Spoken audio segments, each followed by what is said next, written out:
Hello, ladies and gentlemen, Jacob Licklider here, and welcome back to my channel. I don't really have an intro for these, but it is Halloween, and Doctor Who is back on television, starting the first episode of a 6-part story, making up Series 13, Flux, with Chapter 1, The Halloween Apocalypse, which just aired. And I just finished watching it, and I've like I've done with all the other series since Series 10. It's been a while.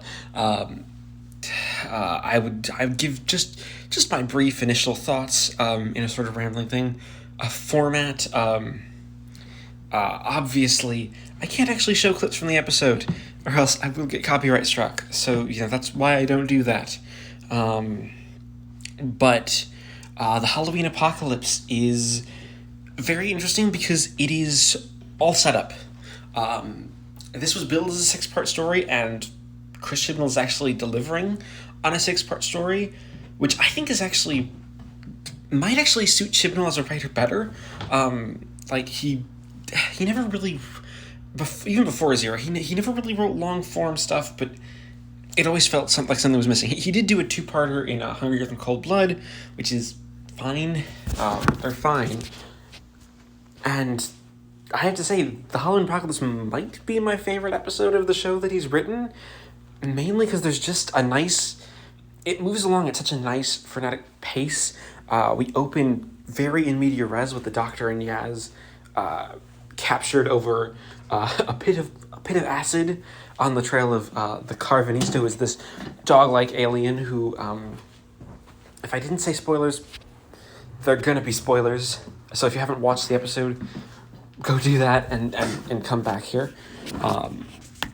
But it's a dog-like alien, eventually revealed to just be its actual name and not like a species name, which is kind of nice. To have an alien that isn't an alien.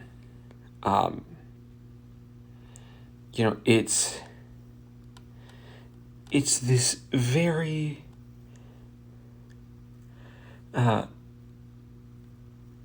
very weird, very, very nice thing where we're all setting up.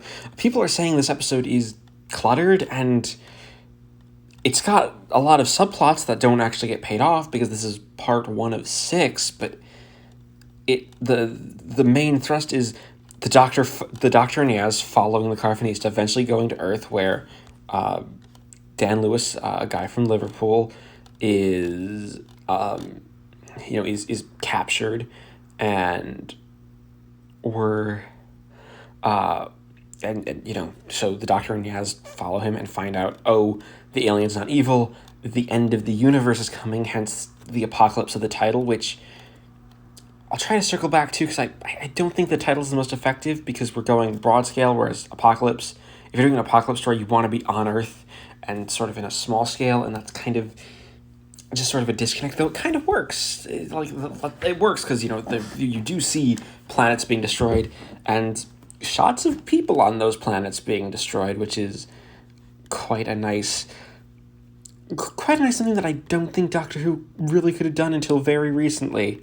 To the last, maybe, they couldn't have done it, probably not with the effects budget, until 2013 at the earliest, maybe, to do it as nicely, which is kind of a nice thing, a nice sort of little change.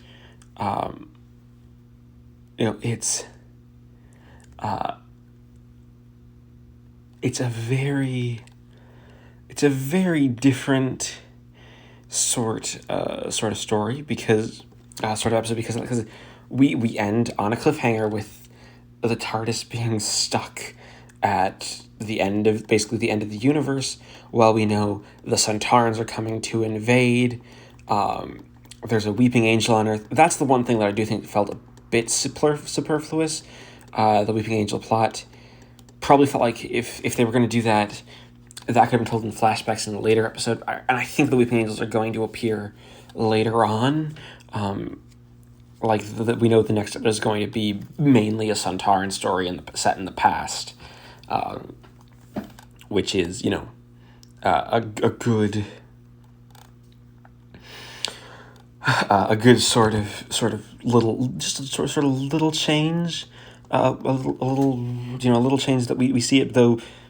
It's interesting to see, we have a character who apparently knows the Doctor, who knows Dan, called Claire, and we sort of we get a lot of questions, we don't get a lot of answers here, but that's, again, this is a part 1 of 6.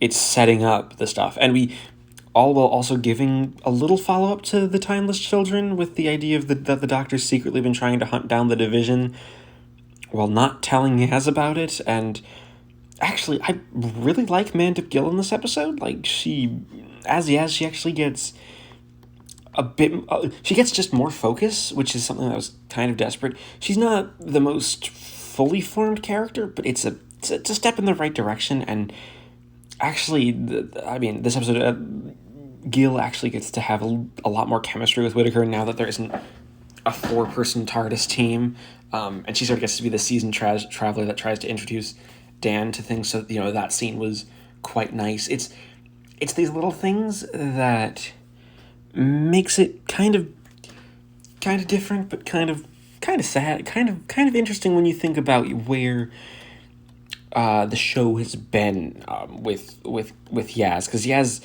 again, not a character that barely sort of made a character. She had just some traits. Her best outing was probably "Can You Hear Me?" And that's only in isolation. But yeah, like, the big complaints that I see going on is that this episode was cluttered and not just providing a satisfactory conclusion, which I just find a weird complaint. This is part 1 of a 6-part serial. It's going to be all one story. Because, that's a very, a very, very different, a different sort of story. It's, you also have these characters called the Swarm, who keep, with a really creepy design,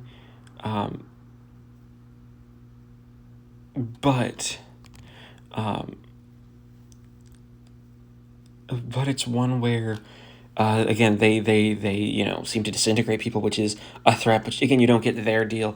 It's all a lot of setup, while the actual plot is a nice sort of fun runaround, in a very good way. It's a very solid episode. I don't want to give this episode a rating,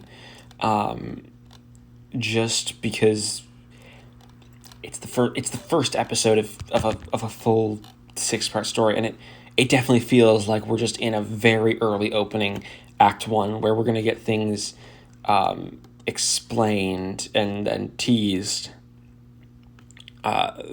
throughout, which I really like.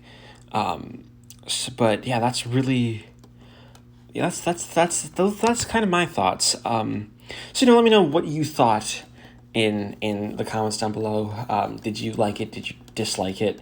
And please leave a like, subscribe if you haven't already, and just a little quick update at the end of where I've actually been.